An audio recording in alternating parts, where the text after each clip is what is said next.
Hi friends, എല്ലാവർക്കും റെജിനാസ് വ്ലോഗിലേക്ക് സ്വാഗതം. ഇന്ന് ഞാൻ വന്നിരിക്കുന്നത് ചായയുടെ കൂടെ കഴിക്കാൻ പറ്റുന്ന നല്ല മൊരിഞ്ഞ പലഹാരത്തിൻ്റെ റെസിപ്പിയുമായിട്ടാണ്. വളരെ കുറഞ്ഞ സമയം കൊണ്ട് ഇത് തയ്യാറാക്കാൻ പറ്റുന്നതാണ്. അതേപോലെ തന്നെ കുറഞ്ഞ ചേരുവകൾ വെച്ചിട്ടാണ് ഇത് തയ്യാറാക്കുന്നത്. നമ്മുടെ വീടുകളിൽ സാധാരണ ഉണ്ടാകുന്ന 2-3 ഇൻഗ്രീഡിയൻസ് വെച്ചിട്ടാണ് ഇത് തയ്യാറാക്കുന്നത്. വീഡിയോയിലോട്ട് പോകാം. ആദ്യം തന്നെ ഒരു സവാള നീളത്തിൽ അരിഞ്ഞത് ഒരു ബൗളിലേക്ക് ഇട്ട് കൊടുക്കാം. സവാള അരിയുമ്പോൾ കനം കുറച്ചരിയാൻ പ്രത്യേകം ശ്രദ്ധിക്കണം. അതേമാതിരി പാത്രം എടുക്കുമ്പോൾ കുറച്ച് വലിയ പാത്രം എടുക്കാൻ ശ്രദ്ധിക്കണം. ഇനി ഇതിലേക്ക് ഒരു മീഡിയം സൈസ് ഉരുളക്കിഴങ്ങ് ഗ്രേറ്റ് ചെയ്തത് ഇട്ട് കൊടുക്കാം. ഉരുളക്കിഴങ്ങ് ഗ്രേറ്റ് ചെയ്ത് ആദ്യം പച്ചവെള്ളത്തിൽ ഇട്ടതിന് ശേഷം പിഴിഞ്ഞിട്ടാണ് ഇട്ട് കൊടുക്കുന്നത്. ഇതിലേക്ക് ഒരു പച്ചമുളക് പൊടിയായി അരിഞ്ഞത് ചേർത്ത് കൊടുക്കാം. കുറച്ച് കറിവേപ്പില പൊടിയായി അരിഞ്ഞത് ചേർത്ത് കൊടുക്കാം. ഒരു ചെറിയ കഷ്ണം ഇഞ്ചി ചെറുതായി അരിഞ്ഞത് ഇട്ട് കൊടുക്കാം.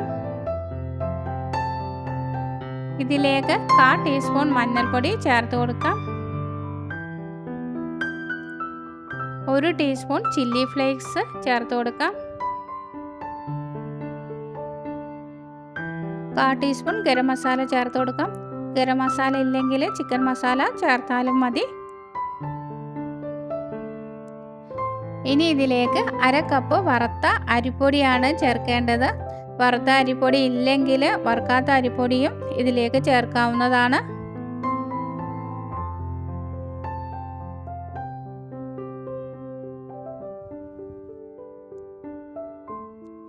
നിങ്ങളുടെ കയ്യിൽ അരിപ്പൊടി ഇല്ലെങ്കിൽ കടലപ്പൊടി ചേർത്താലും മതിയാകും.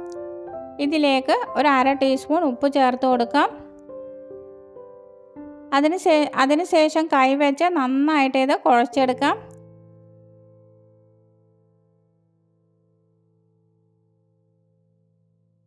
ഉള്ളിയിൽ ധാരാളം വെള്ളം അടങ്ങിയിട്ടുണ്ടാകും. അപ്പോൾ നന്നായിട്ട് കുഴച്ചെടുക്കണം.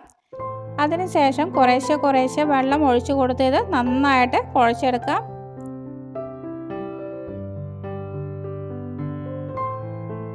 ഏകദേശം ഒരു 1/4 കപ്പ് വെള്ളമാണ് ഒഴിച്ചിരിക്കുന്നത്.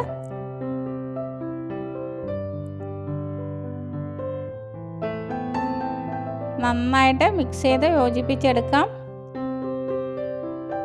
ഇപ്പോൾ നന്നായിട്ട് ഇതേമാതിരി കുഴച്ച് കഴിഞ്ഞിട്ടുണ്ട്. കുറച്ച് ലൂസായിട്ട് വേണം കുഴയ്ക്കാൻ വേണ്ടിയിട്ട്.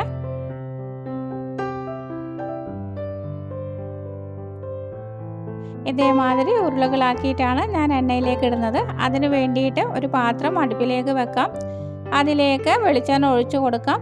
നിങ്ങൾ ഏത് എണ്ണയാണോ ഉപയോഗിക്കുന്നത് അത് ഇതിലേക്ക് ഒഴിച്ചു കൊടുക്കാവുന്നതാണ്. അതിനുശേഷം ഉരുളകളാക്കിയിട്ട് എണ്ണയിലേക്ക് ഇട്ട് കൊടുക്കാം.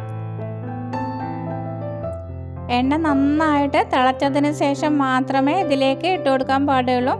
ഒരു 3-4 മിനിറ്റ് കഴിയുമ്പോൾ ഇത് തിരിച്ചും മറിച്ചും ഇട്ട് കൊടുക്കാം. അതേമാതിരി തീ ഒരു ലോ ഫ്ലെയിമിൽ ഇട്ട് കൊടുക്കാൻ പ്രത്യേകം ശ്രദ്ധിക്കണം. ലോ ടു മീഡിയം ഫ്ലെയിം വരെ ഇട്ട് കൊടുക്കാം. ഇത് ലോ ഫ്ലെയിമിൽ ഇട്ട് കൊടുത്ത് നന്നായിട്ട് മൊരിച്ചെടുക്കണം. ഹൈ ഫ്ലെയിമിൽ ഒരിക്കലും ഇട്ട് കൊടുക്കരുത്. കൊടുക്കുകയാണെങ്കിൽ അതിൻ്റെ ഉള്ളിൽ ഒരിക്കലും വെന്ത് കിട്ടിയില്ല, ഒരു പച്ച ചൊയ ഉണ്ടാകും. അരിപ്പൊടി ആയതുകൊണ്ട് തന്നെ ലോ ഫ്ലെയിമിൽ ഇട്ട് കൊടുത്ത് നന്നായിട്ട് മൊരിച്ചെടുക്കണം.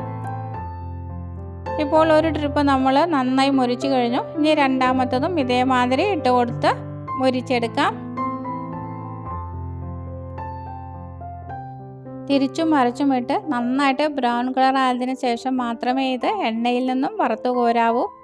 അങ്ങനെ നമ്മുടെ ടേസ്റ്റി ആയിട്ടുള്ള 4 മണി പലഹാരം ഇവിടെ റെഡിയായി കഴിഞ്ഞു.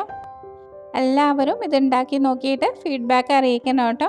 നിങ്ങളുടെ ഫ്രണ്ട്സിനും റിലേറ്റീവ്സിനും ഒക്കെ ഇത് ഷെയർ ചെയ്ത് കൊടുക്കാൻ മറക്കരുത് കേട്ടോ. നിങ്ങൾക്ക് ഇഷ്ടപ്പെടുകയാണെങ്കിൽ ലൈക്ക് ചെയ്യാനും സബ് ചെയ്യാനും മറക്കരുത്. കൂടാതെ വലതുവശത്ത് കാണുന്ന ബെല്ലൈക്കണിൽ ഓൾ എന്ന് പ്രസ് ചെയ്താൽ മാത്രമേ ഞാനിടുന്ന അടുത്ത വീഡിയോയുടെ നോട്ടിഫിക്കേഷൻ നിങ്ങൾക്ക് ലഭിക്കുകയുള്ളൂ. അടുത്ത നല്ലൊരു വീഡിയോയുമായി വീണ്ടും കാണാം. Thank you for watching. Bye bye.